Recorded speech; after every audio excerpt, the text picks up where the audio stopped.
everyone, Ivy Gaming here, and today we're playing Raid Shadow Legends. Well, we're not really playing Raid Shadow Legends, we're talking Raid Shadow Legends, and we're going to talk here about Stu. I'm sure you saw his post a day or two ago here about him finally saying goodbye to Raid. I say finally because I'm not surprised. Stu's been drifting away from the community a little bit here, and the game in general started back with the content creator program drama, which I don't really want to get into. There are positives and negatives about that as well. Definitely don't agree with some of how he went about it, but in the end, I appreciate Stu's honesty. He's very straightforward. He doesn't sugarcoat things, and he's gonna be real with his opinions, and that's why people that love Stu love Stu. He's very fun. He's very honest.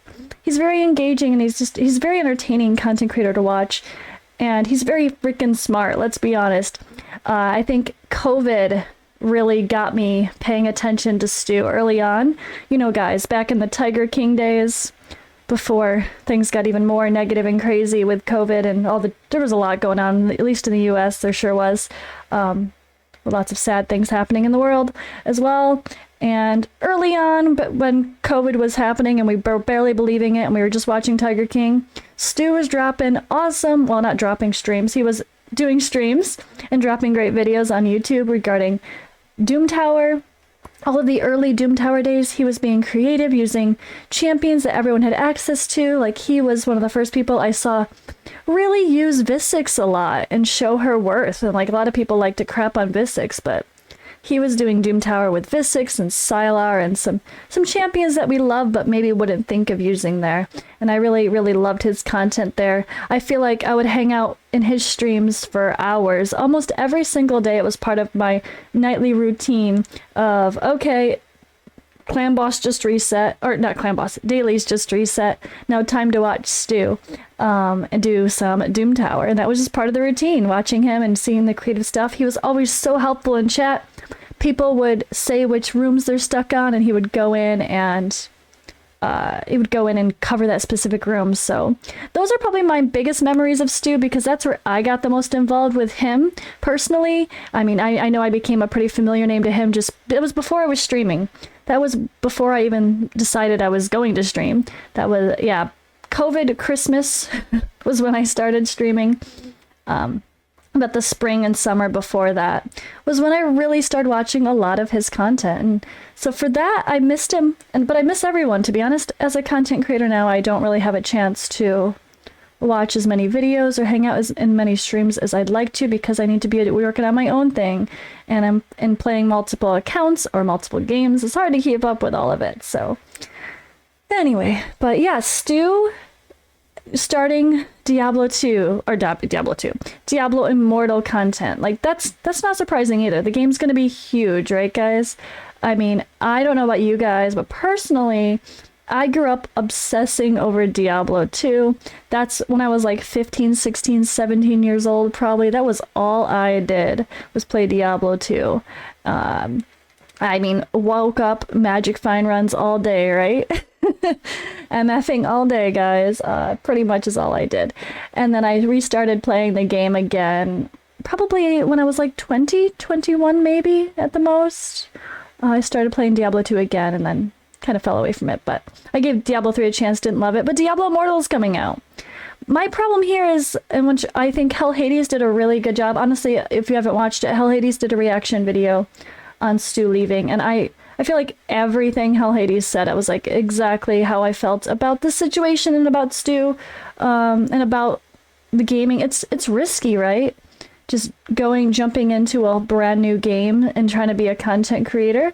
You don't know what's going to happen as far as his following. Is he going to lose all of his raid following? Is he going to drop subscribers because they don't care about Diablo, they just want raid?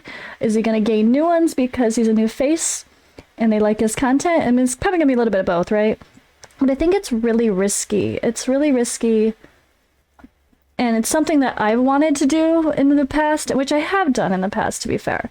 I mean, I made new YouTubes. I never really got them going because I couldn't keep up. And now I have an Awaken Chaos Era channel as well. Which, by the way, guys, if you guys didn't already know this, if you play Awaken Chaos Era as well, Stu has an Awaken Chaos Era channel. So if you want to hang out with Stu, he's still there. He's still playing, as far as I know, unless I missed it.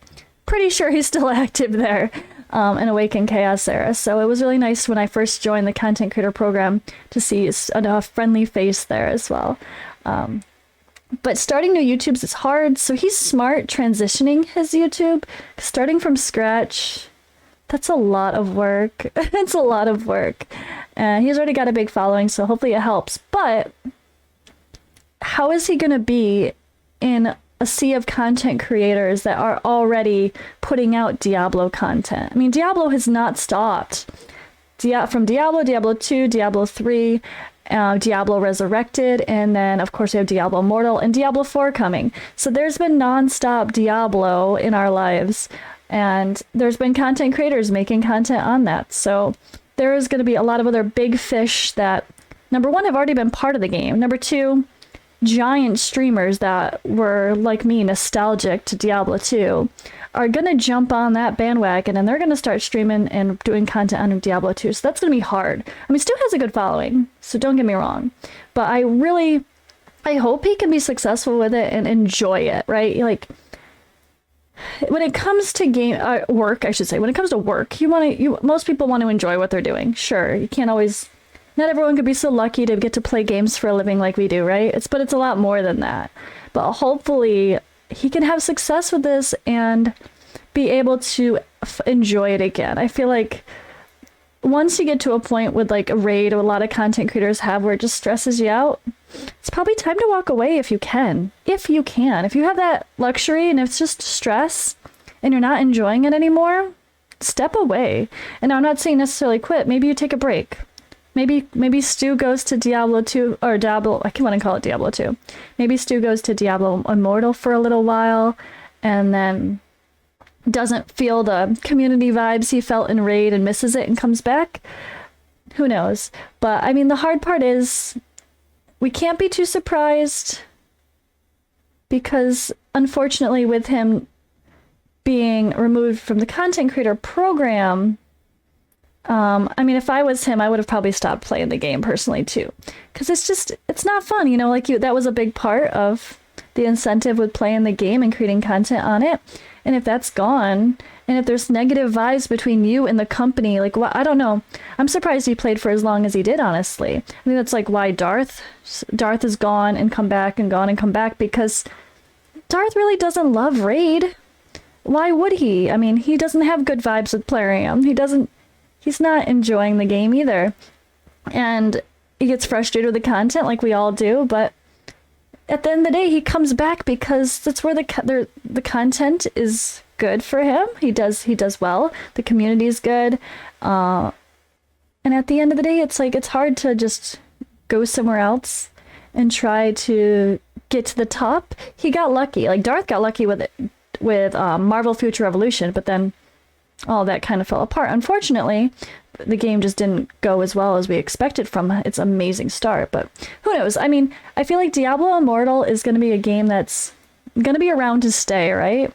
I can't see a game like that failing too quickly. Like, I feel there's a lot of what New World came out, Lost Ark, hell, remember Cyberpunk back in, well, that was another reason that failed, because it had so many issues, it was ridiculous. But Cyberpunk during COVID, guys, like, we all were going to play Cyberpunk. It sounded fun. It was exciting.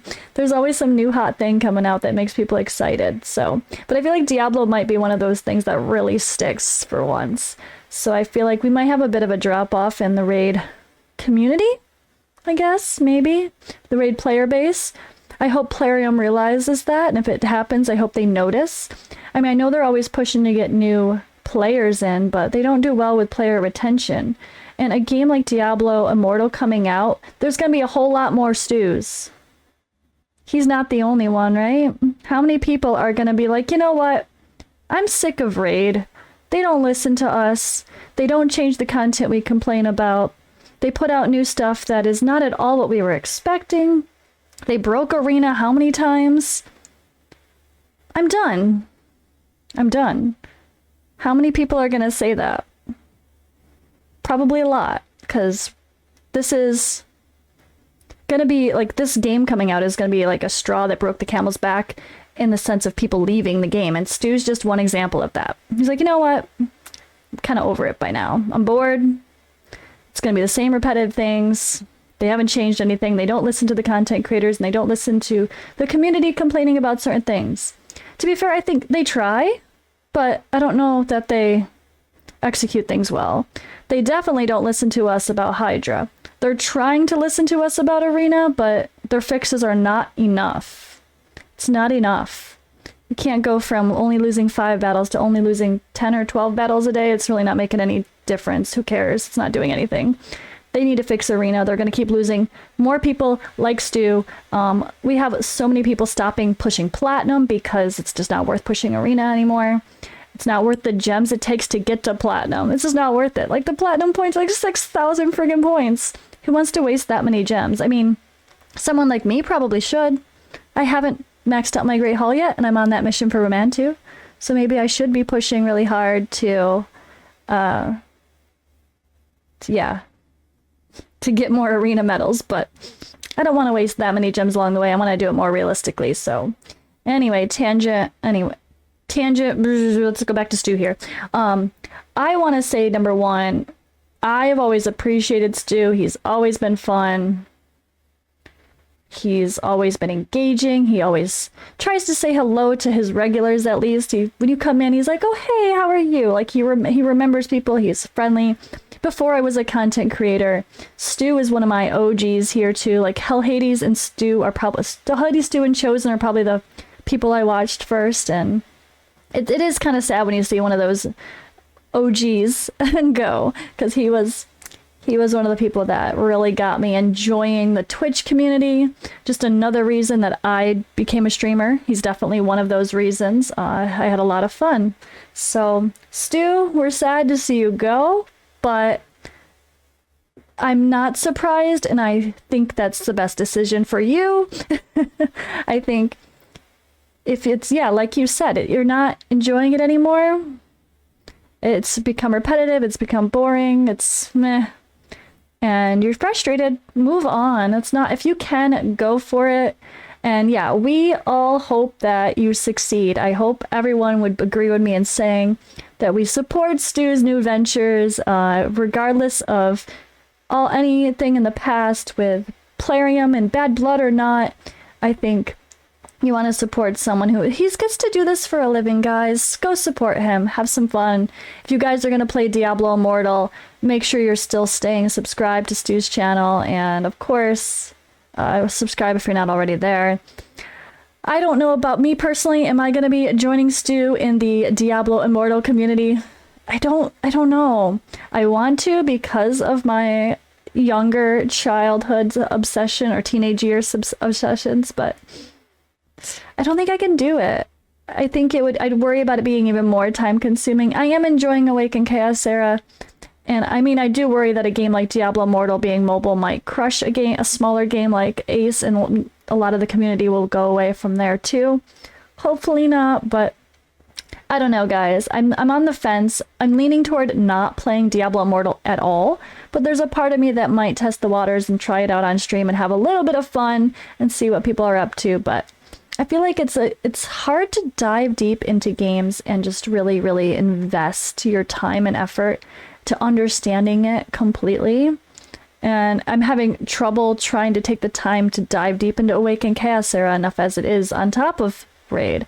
So it's hard. I'm not someone who goes into a game and immediately understands 100%, okay, this is what I got to do to get to endgame as fast as possible. Boom, let's go. Like, I like to, I don't know, take a little bit more time and play around and get comfortable with the game before I feel like I can dive in and give the best advice, you know? I've been playing Raid for 3 years and there's still so much I'm learning on a regular basis. I feel like at least, hey, maybe even once a week there's something I didn't realize about the game. Maybe some mastery that does something I didn't realize it does. Or there's always something new or some character. Like, Ghostborn has damage based on speed. I play Ghostborn every day. Didn't even notice that. Didn't even notice that. Right? All right. Sorry, we've had a few tangents here, but it's expected, right? We're rambling, we're chatting, we're saying goodbye to Stu, but not really, guys. He's not going anywhere. He's still here, same YouTube, still in the Ace community, still gonna be playing games still could pop in on his Twitch and say hello. Just because he's not streaming Raid doesn't mean he can't say hello. So, Stu, I'll catch you later if you watch this. If not, well, I'll catch you later, Stu. What am I saying? I will catch you later because I'm still gonna try to pop in on Ace when I can. It's hard though, guys. Time zones. He's in Japan. I don't know about you guys, but for the past long while, I mean, after COVID, it was nice or during COVID, it was nice because it was just the right time. I would start watching Stu, but then he didn't continue to stream at that time, and then I stopped being able to keep on track. But, you know, we're all in different time zones all over the world here, so can't always hang out with our favorite streamers. But I'll try to be better. I'll try to say hello more often to Stu and everyone else. I need to be better about popping in people's streams when I'm just chilling on my gaming grinding, so I'll try to be better, guys. I will. But in the meantime, thank you guys for watching and listening to me ramble here. I know I probably should have had something playing in the background, but I felt like this was the most appropriate. We've got showing that he's got his new channel, or his channel changing. We've got his face. We need some Kieran Ichiban cans at the bottom to see how much he's drinking, right? Kidding, not kidding. That's one of the things I loved, right? Super fun. Anyway, thank you guys for watching and listening to me ramble, as I was saying. And Stu, we wish you the best of luck, and I really hope that your channel transition is successful, and I will see you in the Ace community regardless.